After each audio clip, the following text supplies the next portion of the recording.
রাজপথ থেকে ব্যালটের ময়দান সর্বত্রই জমে উঠেছে নির্বাচনী প্রস্তুতি।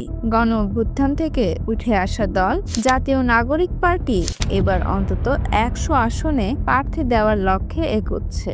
রাজনীতির আলোচনায় এখন বড় প্রশ্ন, বিএনপির সঙ্গে আসন সমঝোতা হবে নাকি একক শক্তির পরীক্ষায় নামবে দলটি।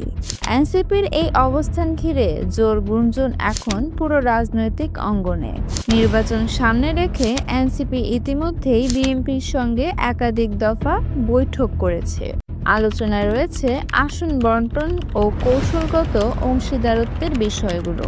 তবে বিএনপি এখনো শরিক দলগুলোর জন্য কয়টি আসন ছাড় দেবে সে বিষয়ে চূড়ান্ত সিদ্ধান্ত নেয়নি। গত একাদশ নির্বাচনে বিএনপি শরিকদের জন্য ছেড়েছিল ৫৮টি আসন। দলের স্থায়ী কমিটির এক সদস্য জানিয়েছেন, এনসিপির জোটে যোগ দিলে অন্তত ২০টি আসনে ছাড় দেওয়ার সম্ভাবনা আছে। অন্যদিকে বিএনপির ভারপ্রাপ্ত চেয়ারম্যান তারেক রহমান সাম্প্রতিক দুটি সাক্ষাৎকারে বলেন, বিএনপি অন্য দলগুলোকে নিয়ে সরকার গঠনে প্রস্তুত। এমনকি গত বছরের অভ্যুত্থানের নেতৃত্ব দেওয়া নতুন প্রজন্মের দলগুলোকেও সঙ্গে নিতে চায়। এনসিপি যুগ্ম আহ্বায়ক শরৎ ওঝার মতে, তারা অবশ্যই কোনো না কোনো জোটে যাবে, তবে এখনও আসন ভিত্তিক আলোচনা শুরু হয়নি। তিনি বলেন, প্রথমে তারা নিজেদের সক্ষমতা বাড়িয়ে অন্তত ১০০টি আসনে লড়াইয়ের প্রস্তুতি নিচ্ছেন।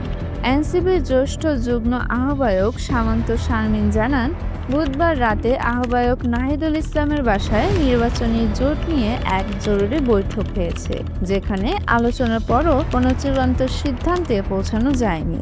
সদস্য সচিব আখতার হোসেন বলেন, আলোচনা অব্যাহত রয়েছে, তবে এখনো কোনো স্পষ্ট সিদ্ধান্ত হয়নি। এদিকে বিএনপি হেফাজতে ইসলামকেও পাশে রাখতে চায়। রাজনৈতিক দল না হলেও হেফাজতের বড় ভোট ব্যাংকে হাতছাড়া করতে চায় না কেউই। বিশ্লেষকদের মতে, মাদ্রাসা ভিত্তিক এই সংগঠনের প্রভাব অন্তত ৫০টির বেশি আসন প্রভাব ফেলতে পারে। তাই বিএনপি, এনসিপি ও হেফাজতের সম্ভাব্য ত্রিমুখী সমঝোতা আগামী নির্বাচনের ফল নির্ধারণে বড় ভূমিকা রাখতে পারে।